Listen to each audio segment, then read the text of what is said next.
హరే కృష్ణ. ఒక బ్రాహ్మణుడు ఒక శ్రీమంతుడి గృహంలో శ్రీమద్ భాగవతం ప్రసంగిస్తున్నారు. ఆ సమయంలో ఒక దొంగ ఇంట్లోకి ప్రవేశించి మూల దాక్కున్నాడు. భాగవతంలో శ్రీకృష్ణుడు వేసుకున్న ఆభరణాల ఘట్టం జరుగుతోంది. తల్లి యశోద శ్రీకృష్ణుడికి ఏమి నగలు వేసి పంపించిందో చెప్తున్నారు. దొంగ చాలా ఉత్సాహంగా వింటున్నాడు. భాగవత ప్రవచనం పూర్తి అయ్యేదాకా ఉండి బాలకృష్ణుడు కనిపిస్తే నగలు దొంగిలిద్దాము అని అనుకున్నాడు దొంగ. దానికోసం బ్రాహ్మణుడి వెంట పడ్డాడు. బ్రాహ్మణుడు భయపడి నా దగ్గర ఏమీ లేదు అని అన్నారు. దొంగ, మీ దగ్గర ఉన్న డబ్బుకి నేను ఆశపడటం లేదు.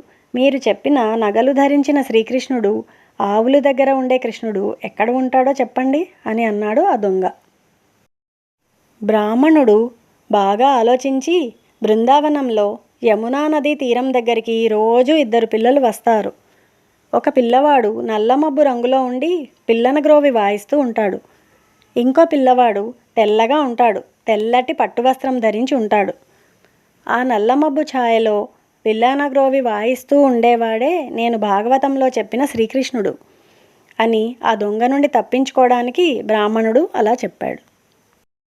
అయితే ఆ దొంగ ఆ బ్రాహ్మణుడి మాట నమ్మి బృందావనానికి వెళ్ళాడు. యమునా నదీ తీరం వద్ద చెట్టు ఎక్కి కూర్చుని ఆ 2 పిల్లల రాక కోసం ఎదురుచూశాడు. ఇంతలో పిల్లనగ్రోవి వినిపించింది.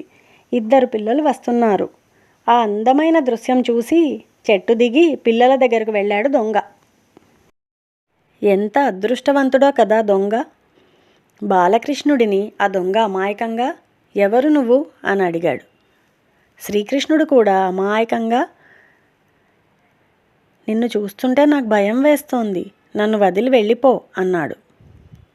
అప్పుడు ఆ దొంగ, దురాలోచనలతో నిండి ఉన్న నా మనసు వల్ల నేను నీకు అలా కనిపిస్తున్నాను, నన్ను వదిలి వెళ్ళిపో అని మాత్రం అనకు అని ప్రాధేయపడ్డాడు. అప్పుడు బాలకృష్ణుడు దొంగకి అతను వచ్చిన పనిని గుర్తు చేసి తను వేసుకున్న నగలన్నీ ఇచ్చాడు.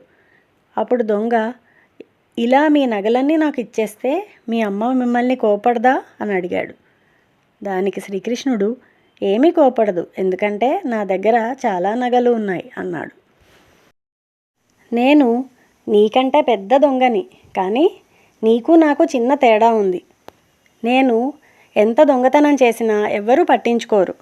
నన్ను ప్రేమగా చిత్తచోర అని పిలుస్తారు. నీకు తెలియని విషయం ఇంకొకటి ఏమిటంటే నీ దగ్గర కూడా ఎంతో విలువైన వస్తువు ఒకటి ఉంది. ఇప్పుడు దానిని నేను దొంగలించి తీసుకెళ్తున్నాను అని జవాబు చెప్పి 2 అక్కడి నుంచి మాయమైపోయారు. తరువాత చూస్తే దొంగ భుజం మీద నగలు నిండి ఉన్న ఒక మూట ఉంది.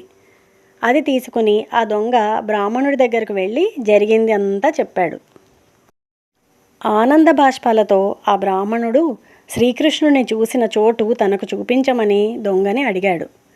2 కలిసి ఆ చోటికి వెళ్ళగానే దొంగకి కనిపించిన బాలకృష్ణుడు ఆ బ్రాహ్మణుడికి కనిపించలేదు.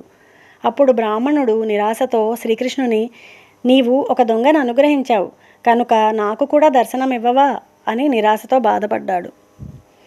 అప్పుడు అపారమైన కరుణగల శ్రీకృష్ణ భగవానుడు ఇలా అన్నారు, నీవు భాగవత పురాణమును కేవలం ఒక కథగా చదివావు, కానీ ఆ దొంగ నువ్వు చెప్పిన కథని మాటలని మనస్ఫూర్తిగా నమ్మాడు. అపార నమ్మకం, సంపూర్ణ శరణాగతి ఉన్న చోటే నేను ఉంటాను అని చెప్పారు. మనమందరం కూడా పురాణాలను చదవడమే కాకుండా దానిలో ఉన్నవి అనుభవించడం నేర్చుకోవాలి. మనం కూడా మన చిత్తములని ఆ చిత్తచోరునికి సమర్పిద్దాం. హరే కృష్ణ. ఈ చిన్న కథ వాట్సాప్లో సర్క్యులేట్ అయ్యి నాకు వచ్చింది. మీ అందరూ కూడా ఇది విని దీనిలో ఆంతర్యాన్ని తెలుసుకోవాలి. మనస్ఫూర్తిగా ఆ కృష్ణుణ్ణి, చిత్తచోరుణ్ణి మన మనస్సులో నింపుకోవాలని కోరుకుంటూ సెలవు తీసుకుంటున్నాను. Thank you for watching my video. Bye bye.